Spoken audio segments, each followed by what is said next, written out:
Welcome back to Under the Global Umbrella, a podcast celebrating the people and organisations driving real change in diversity, equity and inclusion across the world. I'm Char Bailey, and I'm taking you on this journey with none other than the CEO of Diversity Umbrella. It's me, Kat Parsons.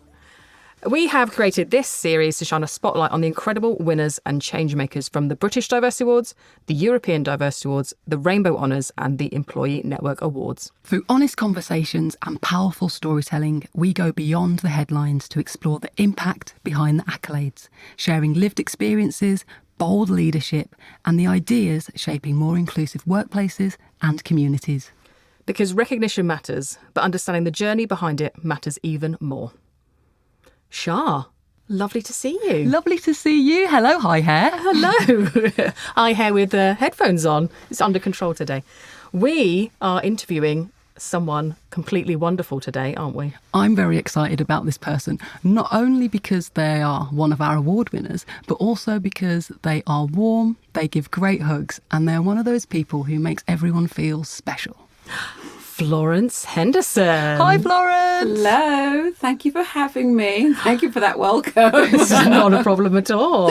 Florence, where do you work? Who are you? Tell us everything. My name is Florence Henderson. I am the Head of Inclusion for Europe, Middle East and Africa at Moody's. We've just moved into our new offices today in central London in the city, so we're very excited. I'm even more excited and absolutely petrified to be here today.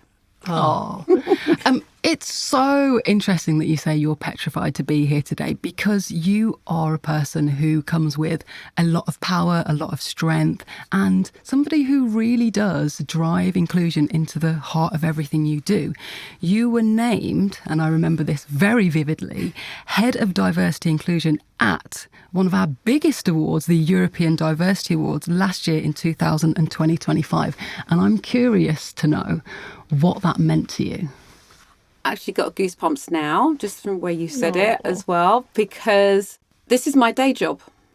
And I go in 9 to 5-ish. This is my day job, but I love it. I love what I do, and I love the people I meet. If I work somewhere and I'm enjoying where I work, the people I work with, the culture, I'd like everyone else to have that same sense as well. So that's what I try to exude. And to be recognised just for going in and having a good time seems like, oh, wow, okay, thank you. I literally am somebody, I actually joined Moody's in 2013 and I joined as an admin because I decided that at the point of my life, I wanted to take a slower pace. I wanted just to do a 9 to 5 and go home. So I took an admin role. But over time, I moved into this role for the last sort of 5 years. And it's one, and I mentioned at the time, I didn't know that I didn't know that I could do this role, but I blooming well love it. Oh, that is, I mean, you undersell yourself slightly there about, I just thought I'd have a little 9 to 5, didn't want too much stress. Like whenever we've spoken, you are everywhere doing everything, and you are incredible in terms of managing your networks at Moody's. Tell us a bit more about that. My network groups, I actually met with them on Friday morning this week. We have what we call a BRG summit. And what we do there, we take all of our co-chairs globally to New York for 2 days to talk about inclusion. Wow. Okay. Can I come to the next one? Next year. Next year we'll be there. Maybe. And talking to my regional leads, my co-chairs, they said they wanted to have another opportunity to come together, to share best practice, to collaborate and just understand what each other are doing. So we had that on Friday. And I told them at the time, this is your side desk jobs. You've got very pressurized job. We're 5xing it right now. So I understand the strain, but I want you all to be successful in what you do. So I'm there to help you, to support you. And so I'm fighting for them. So we have 8 main business resource groups, from our mental health, our pride network, our women's, our disability, and et cetera, and a multicultural, and our Black Impact group. And then what we have is inclusion groups. Now, what they are is some of our smaller offices, they don't have the critical mass to make up the individual groups. So what they do, they have the fantastic opportunity that they can celebrate everything. They can recognise and raise awareness on everything, whether it be for mental health, whether it be for women's issues, whether it be on disability.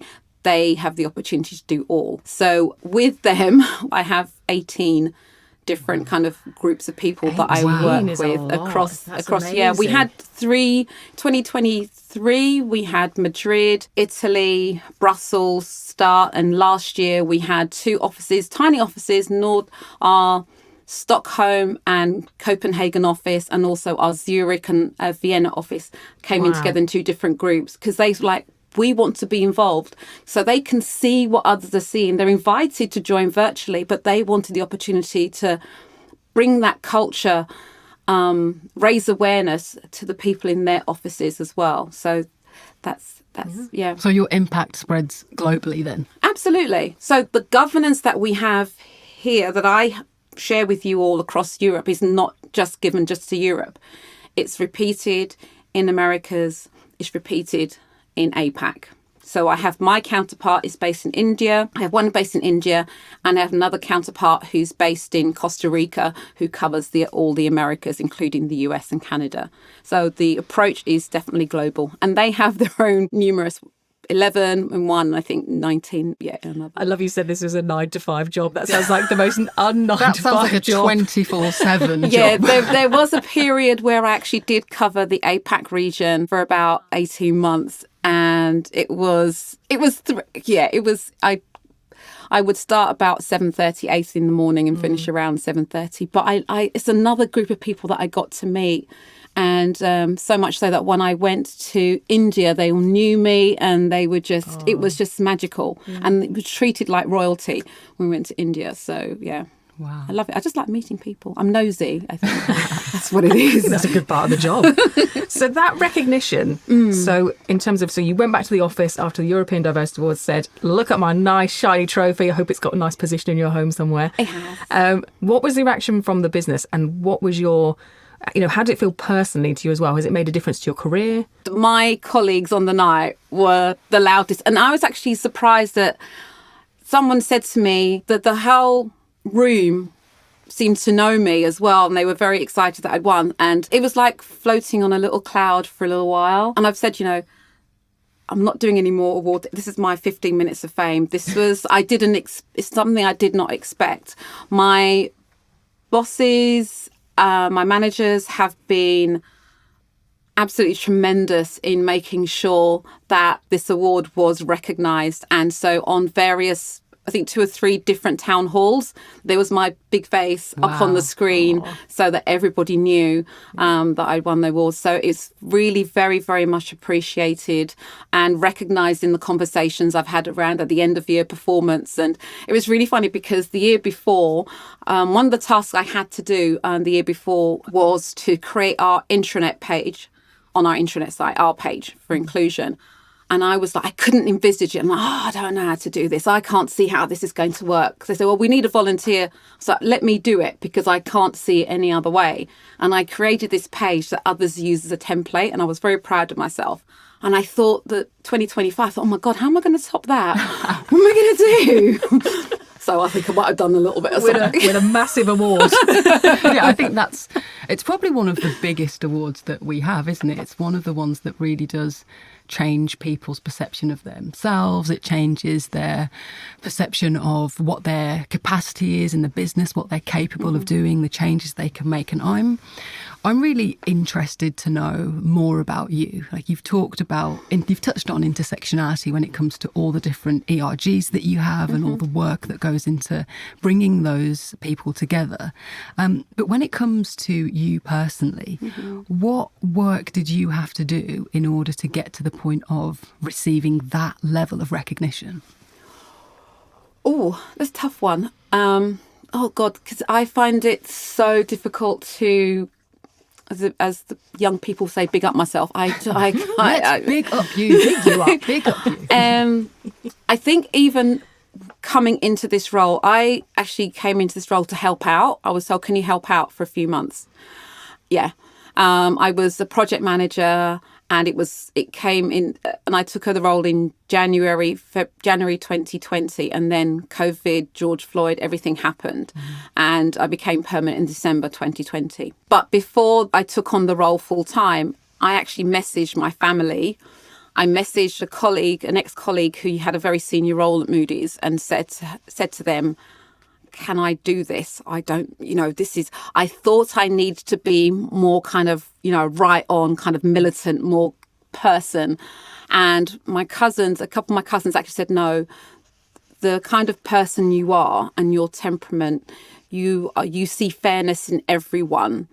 And you're made for this job. And I was like, okay, well, let's see how it goes then. Let's see how it goes. I think it went very well. I think you did. Yeah, I'm not very good as believing in what I do, because I do really see it as I am going out and this is my day job. It is a job. I do love it. And I am supported and led by a fantastic team.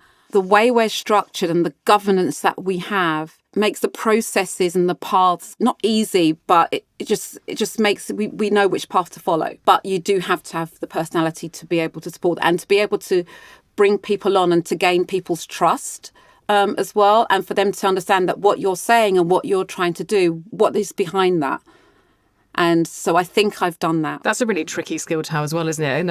I'm project management background as well. And it's all about KPIs and budgets and tracking and all of this stuff, these sort of hard skills. Yeah. And then this is sort of deemed as more of a softer skill role. Yeah. Mm-hmm. And I think I even remember sort of saying, I don't really have those sort of fluffy skills. But, it's the hardest thing, isn't it, to actually be able to walk into a room, make people understand the message you're trying to get, bring them on board, listen to them, make them feel sort of heard and valued. Yeah.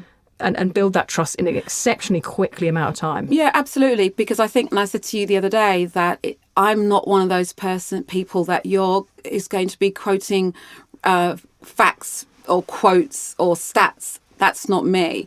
But if you come and ask me to support you with something, I'm going to try my darndest to do that. I'm going to be there for you. I'm going to be in your corner as much as I can. Yeah, I'm not about the numbers. I'm more tactilely, feely, touchy. Yeah. Do you think what do you think is the biggest misconception about diversity, equity, and inclusion? Yeah, because you mentioned, having that thought of you're not militant enough, you're not this enough. So what do you think really breaks down that barrier for you? What was it that made you think, actually, I don't have to be this militant person in order to do this role?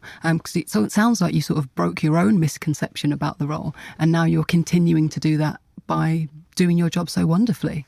Yeah, I think initially, I think some organisations and through some of the other network groups that I've joined, it's been eye-opening that some organisations have used D&I or inclusion, as we call it at Moody's, because we feel that if you were doing the diversity piece correctly and the equity piece correctly, then you're being inclusive. So that's what we changed it about 3 years ago to inclusion. Okay, including our programming as well. So everything is open to everyone. But on some of these conversations and networking groups I've been to, where I've heard people say that it has been a tick box exercise in some organisations where they'll have senior leaders in the front saying, yes, we're doing this, but it's difficult to see them actually walking the talk. And what's broken it down for me over the years is the dedication and the leadership that we've had. And because it's something that's coming from our CEO, this is spoken about in the town halls, it's part of our scorecard. So it's something that's believed. And in any organisation, unless you believe it, unless the senior managers believe it, it's not going to happen. There is that trust is going to be broken. People they're not going to be engaged. So yeah, that tick box that I heard, you can't work that way. Yeah, I've worked in organisations as well where you sort of have the CEO that says the right thing, and then as you filter down, it's sort of a bit like, but the fact you're tracking it. We were talking the other day as well as part of a lunch event about actually having it as a performance metrics as well. So your bonus, for example, would actually be part of that piece of work, which I think is quite key as well. It is, yeah. We don't actually do that, but we have the conversations whereby I think people feel, particularly post-COVID, that people feel a lot more comfortable talking. And if they feel that they wanted to participate in a BRG event or something and they weren't able to, we know that you've got your day job and all the rest of it. But if there was a kind of a continual not being able to be involved, we'd need to be having words with those teams. And what we have is, as part of our structure, we have the executive sponsors for each of our network groups are MDs. So senior MDs you have to be an MD. They're all MDs in the organisation.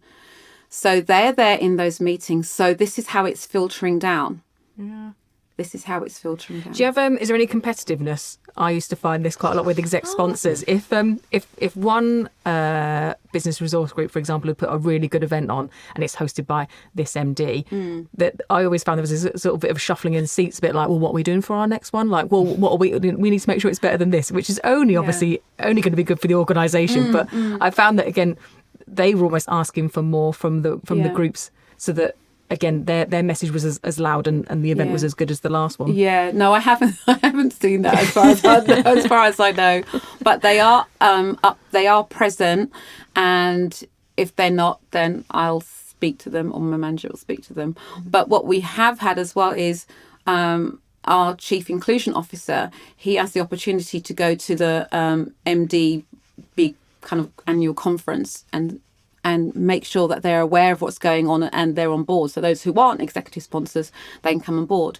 And just recently we had somebody who we had to recruit for a new MD for another BRG. And I'd already kind of appointed somebody, then one of the other co-chairs from a different one said, I've got 2 more MDs who want to be, exec sponsor. I'm like, well, too late now, I'm sorry. They've missed the boat. Snooze, you lose. Wow. Yeah, snooze, you lose. You have to wait for the next one. For the co-chairs, it is that bringing up their visibility, their opportunity to meet with those senior leaders and to meet others outside of their usual day job. But for the MDs as well, it really does show their teams that they're engaged, that they believe in the culture that we're trying to grow here. Well, I'm going to move on. You said earlier, you talked about going to India, to New York, to all and you are truly, a leader in a global organisation.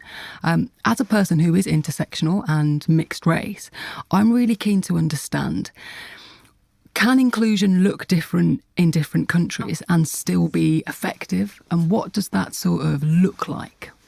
Absolutely. As I mentioned, we have my counterparts in India, in Costa Rica, who cover the whole APAC and Americas region.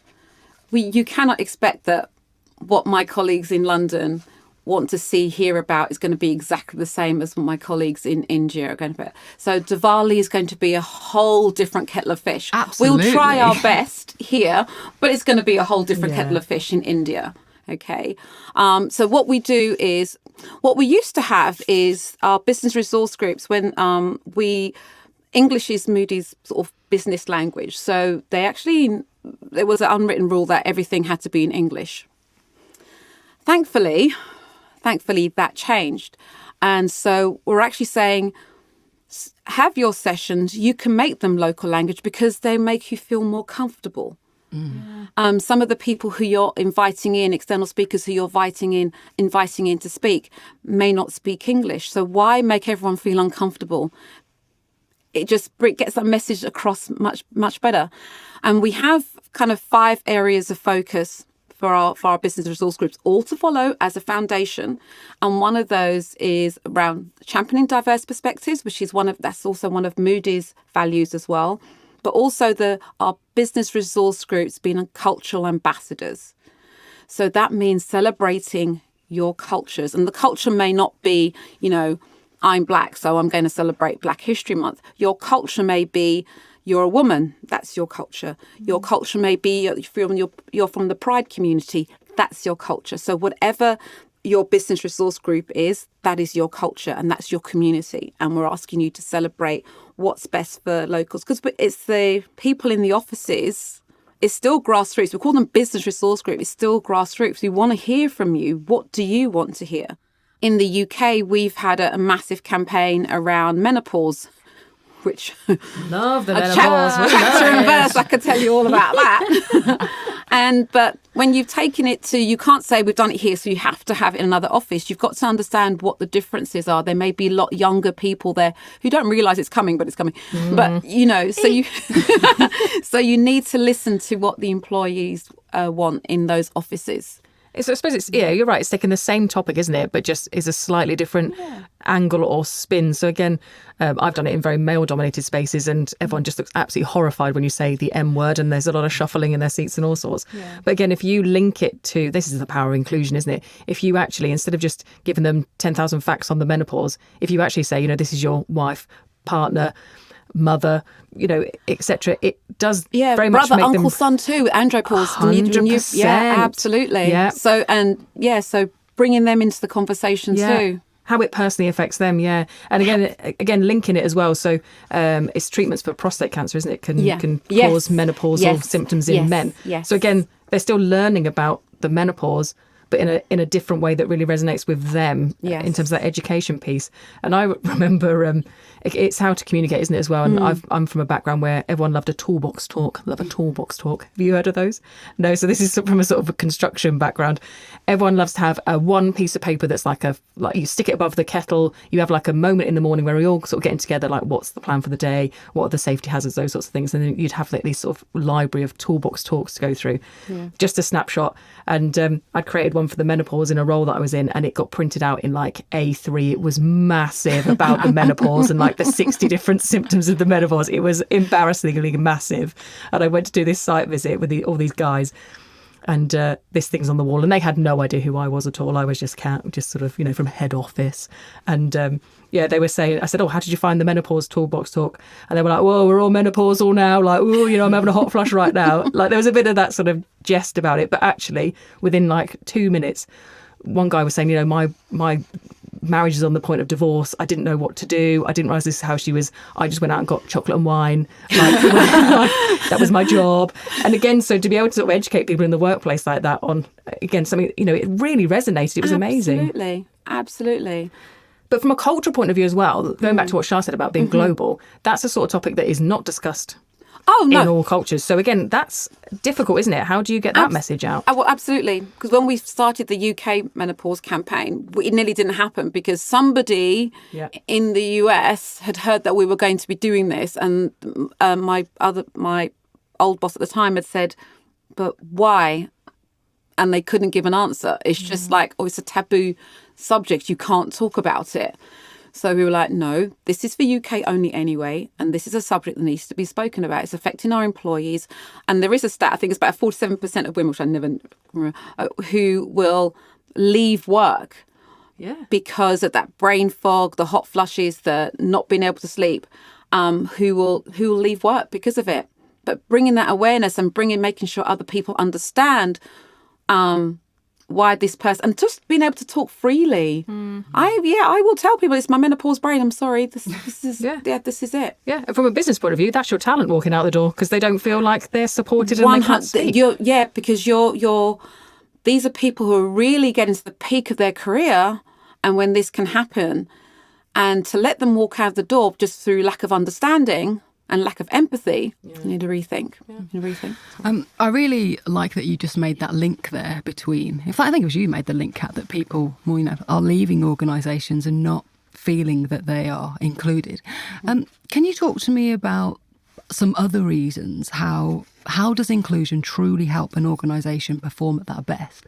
Because we are seeing that there's been a decline in inclusive conversations, in belonging conversations. And, I personally have had to, really fight for some of the work that I've got when I talk about inclusion, for it to be validated, for people to truly see that it matters and it makes a difference. So can you back me up, please, Florence, and tell me, how does it help? And maybe I'll use some of your answers in some of my work pitches moving forward. It's good for business. It's just, like I said, one of the Moody's values is championing diverse perspectives. If we all worked in the place and I only hired people who looked like me or went to the same school as me or cookie cutter hiring, How boring is that? Yeah. You're not going to get any diverse perspectives, but everyone's just going to be a lot of yes people, because they're on the same trajectory. It brings innovation. Our senior leaders have said, there was one particular story, they had gone to a client's meeting, and I think it was just all males, all looking the same. And the client had said, where is diversity in this? This is quite a few years ago, but where is the diversity in this group? And they actually had to look at themselves and think about it. And there are lots of stats around this, indeed. It is bringing in those diverse perspectives. Even when it comes to like problem solving, isn't it? I know there was a thing, wasn't there, about, was it Apple and the facial recognition? And when it initially was released, it wasn't actually recognising or unlocking people's phones if you were black. Yeah. It was like, yes. How is that even possible? And that can be really dangerous as well, especially when you think of how we use surveillance to identify people. If you're a woman or a person of colour or somebody who doesn't fit that majority look, you're more at risk of being picked out as one of these people who's a potential suspect, because it can't differentiate you from another person of colour. Yeah, and it's not only about what you can see on the outside or what's above that, the iceberg. It's what's underneath. So somebody who may have a visible disability, somebody who's neurodivergent, and they may not interview as well because of that. I feel like you're talking about me. I feel seen. But, if somebody doesn't understand, all the wonderful things that somebody who's neurodivergent can bring to an organisation, if you think, well, they've got an issue and I can't see beyond as to why you're not answering how I want you to answer, then, you're missing fantastic opportunities there. Yeah. I had a colleague once called Jack, and he was interviewing for a role. Absolutely brilliant guy. And he was basically doing the job already, but they said, there's this opening, Jack, can you interview? And he was neurodivergent, and he went into the interview and absolutely tanked it. Like, it was horrendous. And they said, look, we really can't offer him this job because it was awful, this interview. And I said, right, what happened? And they talked me through, and they were just firing questions, no prep beforehand. And poor Jack was just, I think, grasping for anything to be able to say. I said, right, can we just re-interview and just do something different? And basically they went in with a scenario and said, right, Jack, the ceiling's caved in, there's water absolutely everywhere, like, what are you going to do? And Jack was like, right, I'd do this. The whole thing was mapped out. He knew exactly what he needed to do in that critical situation. And it's just because he failed, because it was a traditional, can't see the questions before the interview. You're being judged on 45 minutes in a room with someone, as opposed to actually giving, flexing the style to be able to get the best out of that candidate. So it's so important, isn't it? Absolutely. Poor Jack, he got the job. He's great. Yeah, that sounds like a bit of a moment for you, Kat. It was a moment, I think. Like a moment, like a, oh, wow, like a, oh. I think it's one of those stories, isn't it? Florence, you'll be the same. I think you collect these stories where actually it brings things to life. So you could do a whole big thing about how interview panels should be, this, that, and all that. But if you just have this bank of sort of stories with actual real life people, that's when people go, oh, right, okay, poor Jack. Like, again, it just really makes it resonate with people. And I think that's the sort of thing, again, in this role, is almost collecting those moments and being able to spread them at the right time to be able to back up your point. Absolutely. Was there a moment for you, Florence, that sort of made you realise, wow, this is the power of inclusion? Or have there been many? There have been lots, I think. Winning the EDA was the main one. I think there are moments of realisation for people. One was after George Floyd. We actually had a town hall, a global town hall. But what resulted was I had some of our very senior white male employees calling me up and saying, are you okay? Wow. And just saying, are you okay? And I was like, wow, okay, yes, I am, thank you.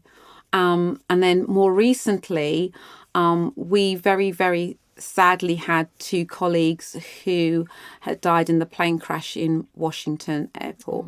And there was things that were said around inclusion being the one of the reasons for that and all the rest of it. But we were really, really, really upset. And what was happening at that time, we were in our own like group meeting and feeling rather low. Our chief inclusion officer was speaking to our CEO, and then next minute they popped into our meeting and we were like, hello. So, and he just wanted to say thank you for everything that we do. And he said that it never even occurred to him to stop doing what we're doing. Amazing. So, and then also as well, after that play, I had colleagues just messaging, hope you guys are okay. Thank you for all that you do. And then even up to a couple of weeks ago, we did a mini innovators day in the office. Which looks so cute. The kids in the office. Honestly, if I could have had the pictures, there was one little girl dancing with a robot. It was a man in a blow-up robot suit. It was the most hilarious thing. And she was just hugging him and dancing around. Honestly, it was a beautiful, beautiful moment. And the messages of thanks we got, we were like, oversubscribed really at one point, and I said to my parents, I said, I can't squeeze any more in. She goes, I said, you know what, I can't disappoint a child, just bring them. And then she said, like 10 minutes later, she said, can you meet me at the lifts? And I went, what for? What can you meet me at the lifts? And she brought me flowers to say thank you. And it's those things that people just really appreciate. People appreciate the time that you take to make them feel like they have that sense of belonging, and that they can, as much, I'm not saying 100% that we're doing it right. No one can be doing it 100%, but at least trying to create that sense of belonging that people can bring their true selves to work. So those little clusters every now and again. I think you've nailed it there with those little clusters. I think one of the reasons people are so scared of the word inclusion is because they think there's this big body of work that they have to do or take these massive actions, when in reality is, those everyday kindnesses, those things that you notice, those very, very small acts that can make the world of a difference, not only for an organisation, but just for an individual. And I think when we have that power as individuals and we give someone a moment of feeling as though they're being seen and valued, they are then empowered to go on and do the next thing, and to pay it forward, and to include the next person, and to think about the other intersections. And it's just like an incredible snowball of inclusion that we create. Yeah. And there's something I think powerful about bringing kids into the office. I've done it a couple of times where I've been absolutely terrified that they're going to show me up, but they've obviously been very well behaved. But there's something about, as a parent, being allowed, to bring your kids in to sort of, you go off in the morning, you're like, see you later, kids, have a good day, mum's off to the office. They're like, where?